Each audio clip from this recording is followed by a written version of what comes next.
Korea's leisure aviation is still very much in its infancy, but playing catch-up is something Koreans have a knack for. This year, a two-seater light aircraft was developed, and 80% of it made using homegrown technology. With more on the technological breakthrough as well as the obstacles to clear for the industry to take flight, here's Arirang's Oh Jung-hee. Flying high into the sky and looking down on the earth below. It's a dream that many have fantasized about in the past. Flight has come a long way since the Wright brothers first took to the skies over 100 years ago.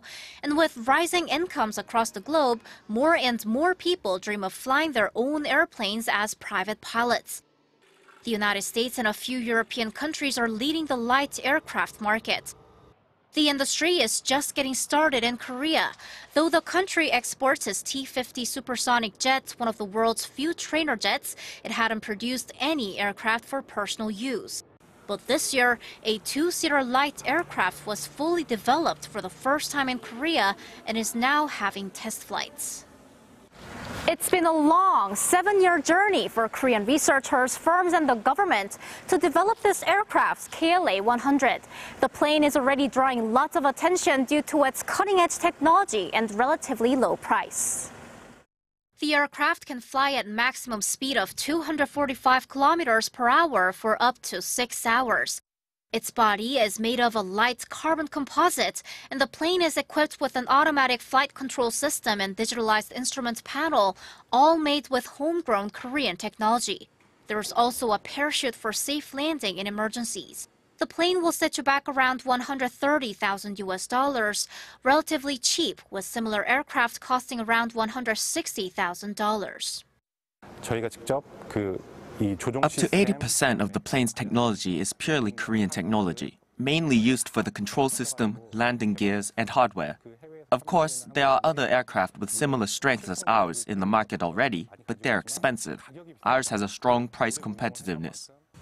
Usually, it's just ordinary people with licenses who want to enjoy leisure sports or personal traveling that fly light aircraft.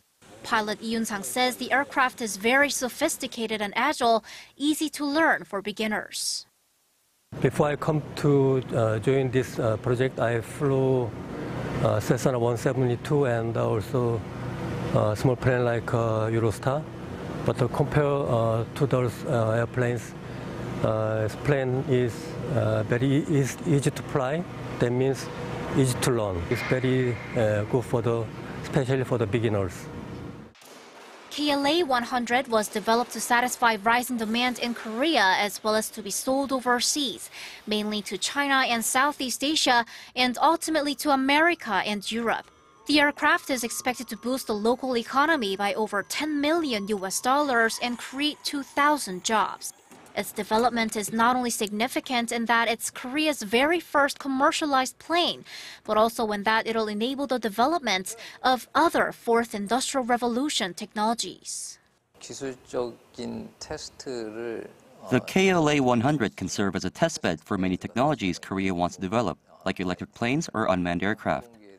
This is very important because if we buy and use planes from other countries, it's difficult to test new technologies as we don't have much data on the plane itself.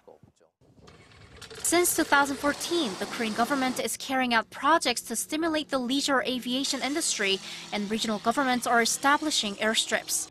The country hopes to expand its aviation technology to ultimately produce larger airplanes in the future. Korea's technology was a bit too weak to produce large airplanes, so we chose to start with light aircraft, the entry barrier of which is relatively lower. Now with the KLA-100, the basic infrastructure is set up to finally develop 50-seater airplanes in the future. The creation of the KLA-100 is the culmination of what many in the industry have long dreamed of. But at the same time, it's only the start of a new breakthrough in Korea's aviation industry and the beginning of another journey to develop aircraft using 100% Korean technology.